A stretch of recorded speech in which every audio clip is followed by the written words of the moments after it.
আসসালামু আলাইকুম এভরিওয়ান। আজকে অনেক দিন পর বের হইছি। আমাদের এখানে অলরেডি ৫ রোজা চলে গেছে। আজকে ছিল আইমান বাবুর জন্মদিন। তা আইমান বাবুর জন্মদিনের জন্য চলে গেছি একটা কেক আনার জন্য। এখানে হচ্ছে আমরা মার্কেটে চলে আসছি। এটা হচ্ছে ভাতার লুলু মার্কেট।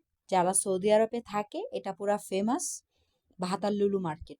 তো এখানে আসছি আইমান বাবুর মামার সাথে আজকে কেক নিতে আসছি। তো এখানে হচ্ছে আমরা মার্কেটে চলে গেছি। আইমানের মামার সাথে হচ্ছে চলে যাবে কেক কিনতে।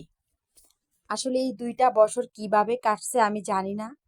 আমার হাজবেন্ড, আমার ভাই না থাকলে এই আইমানকে কখনো আমি বড় করতে পারতাম না। মা ছাড়া মা হওয়াটা এত সহজ ছিল না আমার জন্য। শুধু সহজ হয়েছে আমার ভাইয়ের জন্য আর আমার হাজবেন্ডের জন্য। তারা আমার পাশে ছিল, আমাকে সাপোর্ট দিয়েছে বা ওকে দেখাশোনা করার জন্য আমার ভাই ছিল আমার পাশে। তো আজকে আমার ছেলের জন্মদিন, তো আমার ভাই আমাকে নিয়ে গেছে ওর জন্য একটা কেক আনার জন্য। তো এখানে হচ্ছে আমরা কেক দেখতেছি। এটা বাংলাদেশের মতো না যে মেহমান নিয়ে পার্টি করব, এরকম কিছু না। আমার আরেক ভাই আরেক ভাবি ওরা উমরা করতে গেছে, তার জন্য ভাই ভাবির সাথে কেক কাটা হয় নাই। তো আমার ভাই আমাকে নিয়ে আসছে আইমান বাবুর জন্য কেক দেখতে। তো মাশাল্লাহ ও নিজে নিজে চয়েস করতেছে ও কোন কেকটা নিবে, কোন কেকটা ওর পছন্দ সেই কেকটা ও নিবে, সেটা ও পছন্দ করতেছে। এখানে কেকের দাম অনেক ছিল, ৩১ রিয়াল করে বা ৮০ রিয়াল, অনেক দাম ছিল। তো অলরেডি একটা কেক নিয়ে চলে এসেছি।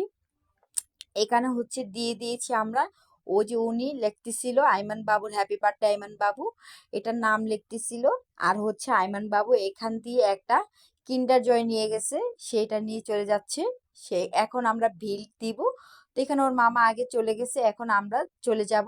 দেখো ওর মামা বাইক নিয়ে কিভাবে হেঁটে হেঁটে যাচ্ছে, ওরে কিভাবে নিয়ে নিছে, ও ঝুলতে ঝুলতে যাইতেছে। তো আমাদের কেক নেওয়া শেষ, এখন আমরা বাহিরে চলে এসেছি। আমি শুধু কেক নিতে আসছি। কেক আর একটা হচ্ছে 2 মান্থের একটা হচ্ছে বাতি নিয়ে নিয়েছি। এখন আমরা আমাদের গাড়িতে চলে যাব। অলরেডি 11:30টা বেজে গেছে।